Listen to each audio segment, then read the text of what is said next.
கர்த்தர் நல்லவர். தினமும் இந்த மார்னிங் டிவோஷனில் எங்களோடு இந்த தேவை பிள்ளைகள் யாவருக்கும் பார்க்கிற ஒவ்வொருவருக்கும் இயேசுவின் நாமத்தினால அன்பின் வாழ்த்துக்கள். ஆமென். கர்த்தர் நல்லவர். ஒவ்வொரு நாள் நம்மை நடத்துகிற தேவன். அவர் ஒருவரும் சேரக்கூடாத ஒளிகள் அடிவில் வாசமாக இருக்கிற தேவனை நம்ம ஆராதிக்கிறோம். நாம் நினைப்பதற்கும் வேண்டிக் கொள்வதற்கும் அதிகமாக கிரியை செய்கிற தேவனை இந்த காலை நேரத்தில் அப்படி கொஞ்ச நேரம் கர்த்தர் ஆராதிக்கலாமா? நீ ஒருவரும் சேரக்கூடாத ஒளிகளில் அப்பா நிறைய பரிசுத்தர், அப்பா நீரே சிறந்தவர் சொல்லி அப்படியே கொஞ்ச நேரம் கர்த்தர் நம்ம ஆராதிக்கலாமா? Jesus hallelujah. Thank you Lord.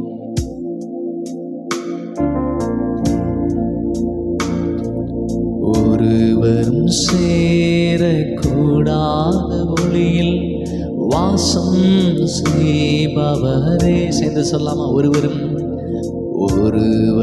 சேரக்கூடாத ஒளியில் வாசம் செய்பவரே.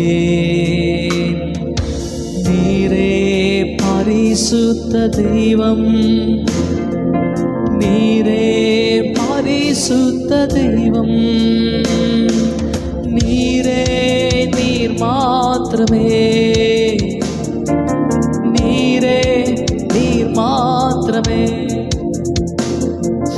நீரே நீர் மாத்திரமே, நீரே நீர் மாத்திரமே. ஒருவரும் சேரக்கூடாத ஒளியில் வாசம் செய்பவரே. ஒருவரும் சேரக்கூடாத ஒளியில் வாசம் செய்பவரே. அவர் ஒருவரும் சேராத ஒளியில் வாசமாக இருக்கிறார். உம்மை போல வேற தேவன் இல்லைன்னு சொல்லி அப்படியே கரங்களை உயர்த்தி நம்ம இருக்கிற இடத்துல நல்ல சத்தத்தை உயர்த்தி சொல்லாமா? உம்மை போல தேவன் இல்லாண்டவரே, உம்மை போல் வேறொரு தேவன் இல்லை, நீரே நீர் மாத்திரமே, உம்மை போல் வேறொரு தேவன் இல்லை, நீரே நீர் மாத்திரமே. பரிசுத்தர் பரிசுத்தர் பரிசுத்தரே, பரிசுத்தர் பரிசுத்தர் பரிசுத்தரே, பரிசுத்தர் பரிசுத்தர் பரிசுத்தரே, பரிசுத்தர் பரிசுத்தர் பரிசுத்தரே. நீரே நீர் மாத்திரமே, நீரே நீர் மாத்திரமே. Yes, thank you lord. நீர் ஒருவர் பரிசுத்தர் ஆண்டவரே. நாங்கள் ஆராதிக்கிற இயேசு நீர் பரிசுத்தர். தொடர்ந்து எங்கள் ஆளுகை செய்யுங்க. இயேசுவின் நாமத்தை ஜெபிக்க நல்ல பிதாவே, ஆமென்.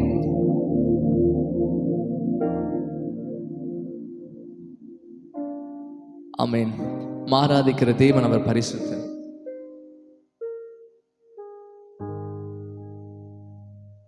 இன்னைக்கு நம்ம வாசிக்க வேண்டிய சங்கீத பகுதி சங்கீதம் 46. ஸோ இதுவரைக்கும் நம்ம 45 சங்கீதங்களை நம்ம வாசிச்சிருக்கிறோம். ஸோ அது வந்து நிறைய காரியங்கள் நம்ம பார்த்தோம். இந்நாளில் நம்ம வாசிக்க வேண்டிய சங்கீதம் 46 நம்ம சேர்ந்து வாசிக்கலாம். வேதாகமம் உங்கள் கையில் இருந்தால் நீங்கள் பைபிள் எடுத்துக்கொள்ளலாம். ஸோ நீங்கள் அதை பார்க்கலாம், அல்லது நான் வாசிக்கிற சத்தத்தை நீங்கள் கவனமாக கேட்கலாம். தேவன் நமக்கு அடைக்கலமும் பெலனும் ஆபத்து காலத்தில் அனுகூலமான துணையுமானவர். ஆகையால் பூமி நிலை மாறினாலும் மலைகள் நடு சமுத்திரத்தில் சாய்ந்து போனாலும் அதன் ஜலங்கள் கொந்தளித்து பொங்கி அதன் பெருக்கினால் பர்வதங்கள் அதிர்ந்தாலும் நாம் பயப்படும். ஒரு நதி உண்டு, அதன் நீர்க்கார்கள் தேவனுடைய நகரத்தையும் உன்னதமானவர் வாசம் பண்ணும் பரிசுத்த ஸ்தலத்தையும் சந்தோஷிப்பிக்கும். தேவன் அதன் நடுவில் இருக்கிறார், அது அசையாது. அதிகாலையிலே தேவன் அதற்கு சகாயம் பண்ணுவார். ஜாதிகள் கொந்தளித்தது, ராஜ்யங்கள் தத்தளித்தது. அவர் தமது சத்தத்தை முழங்க பண்ணினார். பூமி உருகி போயிற்று. சேனைகளின் கர்த்தர் நம்மோடு இருக்கிறார். யாக்கோபின் தேவன் நமக்கு உயர்ந்த அடைக்கலமானவர்.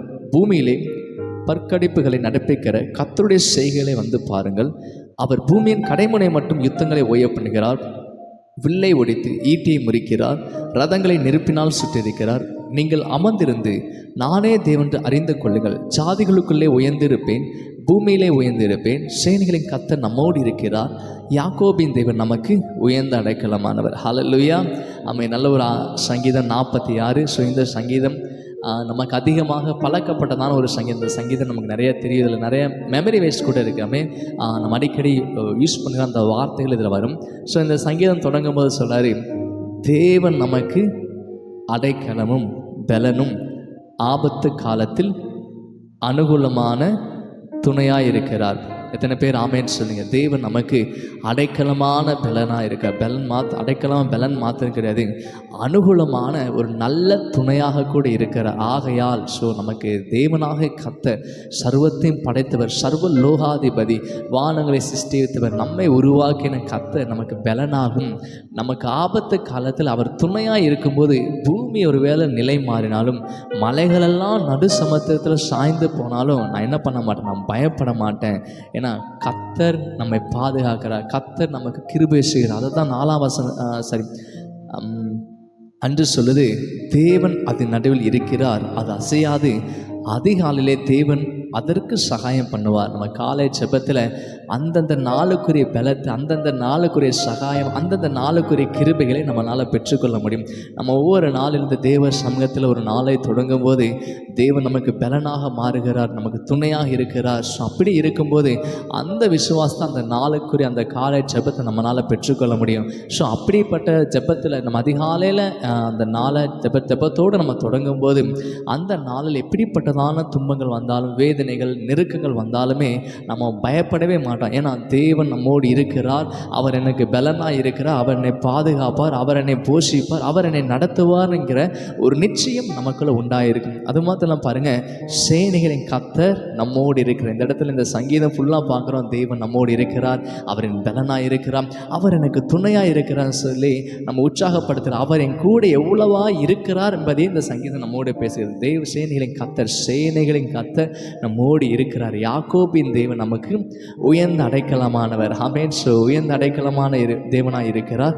நீங்கள் அமர்ந்திருந்து நானே தேவன் என்பதை அறிந்து கொள்ளுங்கள். ஆமென். தேவ சமூகத்தில் அமர்ந்திருக்கும் போது அவர் நமக்காக செய்கிற காரியங்களை நம்ம யோசித்து கூட பார்க்க முடியாத அளவு அற்புதங்களை செய்கிறார்.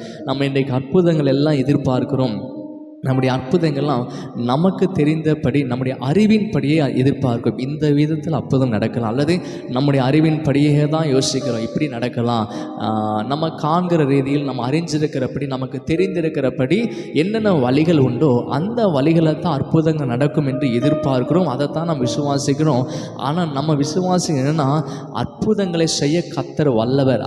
நாம் நினைப்பதற்கும் நம்ம அறியாத ரீதியில் அற்புதங்களை செய்ய இயேசு வல்லவர் என்பதை நாம் விசுவாசி வேண்டும். ஹல்லேலூயா. நமக்கு சகாயம் கிடைக்கப்படுகிற தேவன் அவர். நம்ம தேவ சமூகத்தில் அமர்ந்திருக்கும் போது அந்த நாளில் அற்புதங்கள், ஒருவேளை அற்புதத்துக்காக எதிர்பார்க்கலாம், சுகத்துக்காக எதிர்பார்க்கலாம், விடுதலைக்காக, ஏதோ ஒரு காரியத்துக்காக நீங்கள் எதிர்பார்த்திருக்கும் போது நீங்கள் எதிர்பார்க்கிறதான காரியம் இப்படி தான் உண்டாக வேண்டும் என்று நீங்கள் யோசிக்கிறீங்க. அது அப்படி கிடையாது. நம்ம எப்படி யோசிக்கமோ அதன்படி இல்லாமல் அவர் நம் நினைப்பதற்கும், நாம் வேண்டிக் கொள்வதற்கும், நாம் யோசித்து பார்க்கக்கூடாத அளவு அற்புதங்களை செய்கிற தேவன். ஆமென். கர்த்தரிடத்தில் விசுவாசமாக இருப்போம். அவருடைய சமூகத்தில் அமர்ந்திருக்கும் போது விசுவாசத்தை பெற்றுக்கொள்வோம். அவரிடத்தில் விசுவாசமாக இருக்கும்போது கர்த்தர் நமக்காக மிகப்பெரிய காரியங்களை செய்வார். ஆமென். நம்ம ஜெபிக்கலாமா? தகப்பனே, நன்றியோடு துதிக்கிறோம், சோதரிக்கிறோம். அப்பா, அந்த நல்ல நாளிலே தகப்பன், அப்பா நீர் எங்கள் பலனாக இருக்கிறதுக்காக நன்றி. அப்பா, நீர் ஆபத்து காலத்தை எங்கள் துணையாக இருக்கிறதுக்காக உமக்கு நன்றி. ஆண்டவரே, தேவனாக கர்த்தர் எங்கள் மூலம் பலத்த காரியங்கள் செய்கிறதுக்காக நன்றி. அப்பா, இந்த நாள் எங்களுக்கு ஆசிரமாக இருக்கட்டும். இசப்பா, எங்கள் தேவைகள் அனைத்தையும் சந்திக்கப்படட்டும். எங்கள் ஒவ்வொருவரும் எங்கள் நாமத்தினால ஆஸ்வதிக்கும். தேவ பாதுகாப்பு, தேவ கரம், நம்முடைய கரங்களை ஆசிர்வதித்து நடத்துகிறத உணர்வு செய்யுங்க. கிருபைகளை சூழ்ந்து கொள்ளட்டும். எல்லா வியாதியோடு இருக்க எல்லாரும் சுகம் பெறட்டும் இயேசுவின் நாமத்தினால. அப்பா, நம்முடைய கிருபைகளோடு இருக்கிறதுக்காக உமக்கு நன்றி. இயேசுவின் நாமத்தை ஜெபிக்கிறோம் நல்ல பிதாவே, ஆமேன். நம்ம சேர்ந்து சொல்லலாம். என் ஆத்மாவை கர்த்தரை ஸ்தோத்திரி, என் முழுமே பரிசுத்த நாமத்தை ஸ்தோத்திரி, என் ஆத்மாவை கர்த்தரை ஸ்தோத்திரி, கர்த்தர் செய்த சகல மறவாதே. ஆமேன். கர்த்தர் நல்லவர். தொடர்ந்து எங்களோடு இணைந்திருங்கள். நம்ம இணைந்து தேவனை ஆராதிக்கலாம். God bless you.